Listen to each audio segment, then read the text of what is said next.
The music stand was a blur. Ella Fitzgerald stood on the Carnegie Hall stage during rehearsal, squinting at the sheet music she'd read 1,000 times before and saw nothing but indistinct shapes.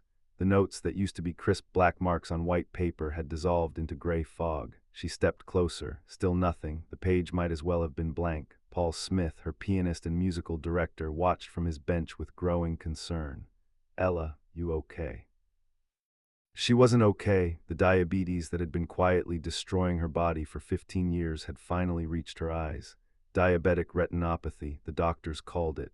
Blood vessels in the retina hemorrhaging, scarring, slowly stealing vision until one day you woke up and the world was gone. "I can't read the music," she said quietly. Not to Paul, just stating a fact too. "The universe, what do you mean you can't read it?" "I mean I can't see it. It's all blurred, like looking through frosted glass." The orchestra had stopped playing. 20 musicians sat in silence, watching the woman who'd led them through countless performances struggle with something far more terrifying than a missed cue or forgotten lyric. They were watching Ella Fitzgerald go blind. This is the story of what happened when Ella Fitzgerald's eyes failed her.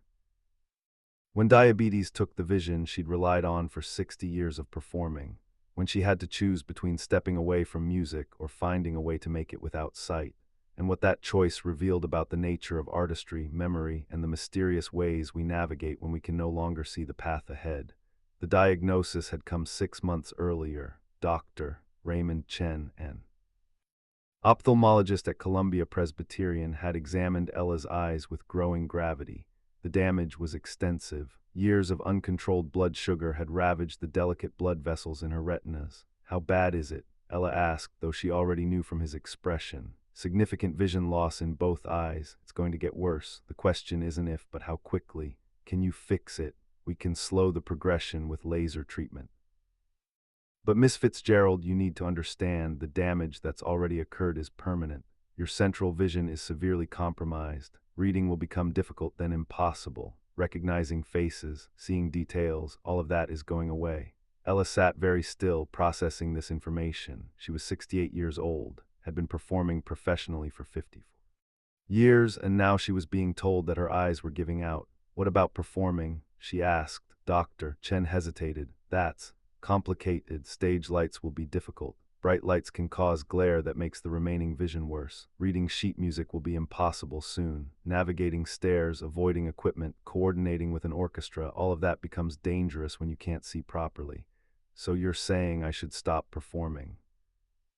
"I'm saying you need to be realistic about your limitations. Continuing to perform carries risks. You could fall. You could have an incident on stage that would be embarrassing." Ella had faced a lot of things in her career: poverty, racism, abusive relationships, health problems, but the idea of being too blind to perform, of having to up music not because her voice had failed, but because her eyes had, that felt unbearable.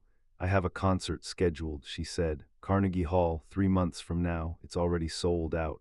"I strongly advise against it," Dr. Chen said. "The progression could accelerate. You might not have enough vision left to safely perform." "Then I'd better make it count," Ella said. Over the next 3 months, Ella's vision deteriorated rapidly. The laser treatment slowed things slightly but couldn't stop the inevitable decline. She started using a magnifying glass to read. Then she couldn't read at all, even with magnification. Faces became unrecognizable beyond a few feet. The world reduced to shapes and shadows and guesswork. But she didn't cancel the concert, didn't even consider it, because Ella Fitzgerald had learned something important over 54 years of making music. If you waited until everything was perfect to perform, you'd never perform at all. Instead, she adapted, started memorizing everything, every arrangement, every cue, every moment when she'd normally glance at sheet music or make eye contact with the orchestra. She committed it all to memory because memory didn't require vision. Paul Smith became her eyes during rehearsals, describing what was happening on stage, warning her about equipment placement, reading cues she couldn't see. It was humbling depending on someone else for things she'd done independently her entire life. But pride was a luxury she could no longer afford. The orchestra knew something was wrong. You couldn't hide blindness from people you performed with regularly. They'd see her hesitate before stairs, notice how she held onto furniture for orientation, watch how she never looked directly at them anymore, her gaze slightly unfocused, searching for shapes rather than details. 2 weeks before the Carnegie Hall concert, they held a full rehearsal. Ella arrived early, had Paul walk her through the stage layout. Piano is stage right, about 8 feet from your microphone position. Drum kit is center back. String section left side. Stairs stage right, 6 steps. She committed it to memory. Built a map in her mind of a space she could no longer see clearly. When the orchestra assembled, Ella stood at the microphone and looked out at where she knew they were sitting, even though she couldn't see most of them clearly. 20 musicians who'd worked with her for years, now watching to see if she could still do this. "Let's run through the set list," she said. Trying to sound confident, "Start with How High the Moon." Paul gave the count. The orchestra began playing, and Ella started to sing. For the first verse, everything went fine. She'd sung this song 10,000 times, knew every note, every phrase, every breath. But then came the scat section where she usually made eye contact with the trumpet player, cueing him for the response. She couldn't see him, couldn't tell if he was ready, couldn't read his expression or body language. She hesitated for just a fraction of a second. The trumpet player, sensing her uncertainty, jumped in on his own. The moment passed, the music continued, but everyone had felt it, that tiny gap where Ella's blindness had created doubt. They worked through the rest of the set. Each song revealed new challenges. Ella couldn't see when the conductor wanted her to extend a phrase, couldn't catch the visual cues she'd relied on for decades. She was navigating entirely by ear now, by memory, by feel. After 2 hours, Paul called a break. The orchestra dispersed, but their worry lingered. Ella could feel it even if she couldn't see their expressions. Tommy Flanagan, the bass player who'd worked with Ella for 20 years, approached carefully. "Ella, can we talk? I know what you're going to say. Do you? Because from where I'm sitting, this looks dangerous. You can't see the music. You can't see us. You're guessing at cues. What happens during the actual performance when you can't ask us to stop and start over? I'll figure it out. How? Ella, I love you. We all love you. But this isn't sustainable. Maybe it's time to..." "Don't," Ella said sharply. "Don't tell me it's time to stop. I've been performing since I was 17 years old. I'm not ready to give it up just because I can't see. Nobody's saying you have to give it up forever. Just postpone, get the treatments, see if your vision stabilizes, then come back when what? When I'm magically not blind anymore. Tommy, this is as good as it's going to get. It's only getting worse from here. If I don't perform now, I might never perform again." The silence that followed was heavy with understanding. They all knew about the diabetes, the complications, the way her body was slowly breaking down. This might truly be her last major concert, and she wanted to do it on her terms, vision or no vision.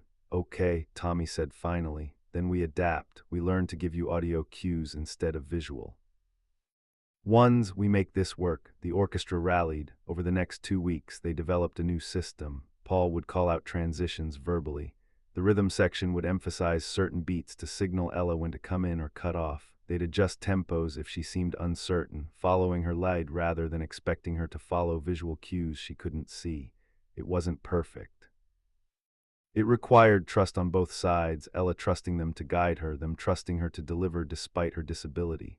But slowly it started working. The night before the Carnegie Hall concert, Ella barely slept, lay in her hotel room thinking about everything that could go wrong. She could trip on the stairs walking to the stage, could miss a cue so badly it derailed the entire performance, could freeze in front of 2,000 people, unable to navigate.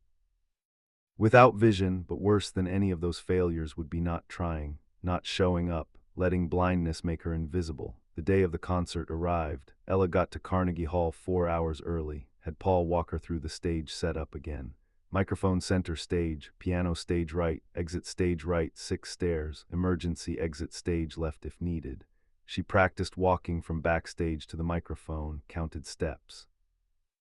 Used the echo of the empty hall to orient herself, built a mental map of the space she'd performed in dozens of times but could no longer see. The orchestra arrived for sound check. They ran through 3 songs, working out the final kinks in their new system of audio cues. It was far from perfect, but it was functional. That would have to be enough. As 7 o'clock approached, Carnegie Hall began filling with audience members, 2,000 people who'd paid good money to see Ella Fitzgerald, having no idea they were about to witness her perform while functionally blind. Backstage, Ella stood with Paul in the wings. She could hear the audience murmur, could feel the energy of a packed hall, but couldn't see any of it. Just shapes and shadows and the vague glow of stage lights. "You don't have to do this," Paul said quietly. "We can still cancel, say you're sick. No one would blame you." I would blame me, Ella said. I've spent my whole life showing up even when it was hard. I'm not stopping now. Okay, then let's make some music. The stage manager called places. The orchestra filed onto the stage. Ella waited in the wings, listening to the scrape of chairs, the tuning of instruments, the murmur of the audience. Settling, then Paul came to get her. Ready? No, Ella admitted, but let's go anyway. He guided her to the stage stairs, 6 steps. She'd practiced this, knew where to place her feet, but knowing and doing in front of 2,000 people were very different things. She took the first step. Her hand found the railing. Second step. Third, fourth, fifth, sixth. Then the stage floor, solid beneath her feet. Applause erupted, but Ella barely heard it. She was counting steps to the microphone, 8 steps from the stairs, 7, 6, 5. Her hand found the microphone stand. She'd made it. She was on stage where she belonged, even though she couldn't see the audience or the orchestra or anything clearly.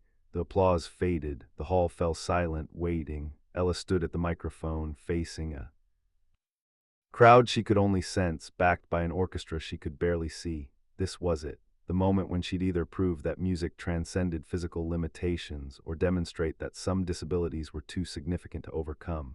Paul played the introduction to How High the Moon. The orchestra came in, and Ella began to sing. The first verse was pure muscle memory. She'd sung this song so many times that her body knew it independent of her mind. But then came the scat section, the improvisation that usually involved visual communication with the band. She couldn't see them, couldn't read their cues, so she closed her eyes, not because it helped her see, but because it made the blindness feel intentional, artistic choice rather than disability, and something remarkable happened. Without vision to distract her, Ella heard everything, every nuance of the orchestra, every subtle shift in tempo, every breath from the horn section. Her ears became hypersensitive, picking up cues she'd never noticed when she could see. She scattered, following the music with her voice, responding to audio cues with precision that surprised even her. The trumpet player took his solo, and Ella knew exactly when to come back in, not because she saw his signal, but because she heard the breath he took before his final note, heard the slight deceleration that meant he was finishing. The audience didn't know she was blind. They just heard Ella Fitzgerald singing with the same brilliance they'd come to expect. Maybe more brilliance, because there was a vulnerability in this performance that hadn't been there before. A sense that something important was happening, even if they couldn't quite articulate what. Song after song, Ella navigated by ear. When she forgot her position on stage, she listened to the echo of her voice and knew whether she drifted left or right.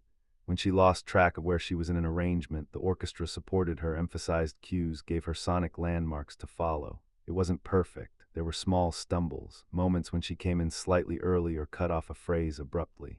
But the imperfections made it human, made it real. During summertime, Ella's voice cracked slightly on a sustained note, not from technical failure but from emotion, because she was singing one of the most beautiful songs ever written while blind, and the irony of singing about peace and ease while navigating profound disability was almost overwhelming. The audience heard the emotion and responded with absolute silence, giving her space to be vulnerable. When the song ended, the applause was thunderous. 2 hours into the concert, Ella had settled into a rhythm, trusted her ears completely, stopped worrying about what she couldn't see and focused on what she could hear and feel. The music became three-dimensional in a way it hadn't been before, not visual notes on a page but sonic architecture she could navigate with her voice. For the encore, she sang Over the Rainbow. The ultimate song about seeing beyond present limitations, about imagining better places. She sang it with her eyes closed, not hiding her blindness now but embracing it, because somewhere over the rainbow maybe she could see. But here now on this stage she was making music in the dark, and it was enough. When the final note faded, Carnegie Hall erupted. The standing ovation lasted 8 minutes. People were crying, though most didn't know why. They'd felt something profound without understanding its source, had witnessed an artist transcending limitation in real time. Ella stood at the microphone, unable to see the standing crowd but feeling their energy, hearing their appreciation. Paul materialized at her elbow to guide her off stage. She took his arm gratefully, let him navigate her back to the wings. Backstage, the orchestra surrounded her. Tommy Flanagan was crying. Ella, that was... I don't even have words. You did it. You actually did it. We did it, Ella corrected. Couldn't have done it without you all, without you being my eyes. You barely needed us, Paul said. By the second half, you were navigating entirely on your own. I've never seen anything like it. The reviews the next day were ecstatic. Critics called it one of Ella's finest performances in years. None of them mentioned that she'd been essentially blind. None of them realized they'd witnessed something unprecedented, a vocalist performing a major concert while unable to see the music, the orchestra, or the audience. Ella kept the secret mostly to herself, didn't see the point in making her blindness part of the narrative. The performance had spoken for itself. But word spread quietly through the music community. Other performers who knew about her vision loss heard about the concert and were amazed. How had she done it? How had she commanded a stage while blind? The answer was simpler than anyone expected. She'd listened, really listened, in ways she'd never had to when vision was available as a backup sense. Ella's vision continued to deteriorate. Within a year, she was almost completely blind, had to retire from performing not because she couldn't sing, but because the physical risks of navigating stages became too dangerous. She'd fall eventually. Everyone knew it, better to stop on her terms than after an incident. But that Carnegie Hall concert remained legendary among those who knew its secret. The night Ella Fitzgerald performed while blind and nobody noticed because the music was too good to reveal the disability behind it. Years later, after Ella's death, Paul Smith was interviewed about her final years. He talked about the Carnegie Hall concert carefully. "I've worked with hundreds of musicians," he said, "but I've never seen anyone do what Ella did that night. She couldn't see the music, couldn't see us, couldn't see the audience, but she made music anyway." Because for Ella, music was never about seeing. It was about feeling, about listening, about connecting, and those things don't require eyes. The diabetic retinopathy that stole Ella's vision eventually took more. Her legs, her health, her life, but it couldn't take the music, couldn't take the memory of standing on Carnegie Hall's stage and proving that artistry transcends physical limitation. Blindness changed how Ella performed, made some things impossible. But it also revealed capabilities she'd never known she possessed. The ability to navigate purely by sound, to trust her instincts completely, to make music in the dark and have it be beautiful. That's the real legacy of that concert. Not that Ella Fitzgerald was brave enough to perform while blind, though she was, but that she discovered you don't need to see music to make it. You need to hear it, feel it, trust it. Everything else is optional. The sheet music she couldn't read, the orchestra she couldn't see, the audience whose faces were just blurs, none of it mattered in the end. What mattered was the sound, the connection, the truth in every note. Ella Fitzgerald went blind and discovered that music had never required sight in the first place. It only required listening, and she'd been doing that her entire life.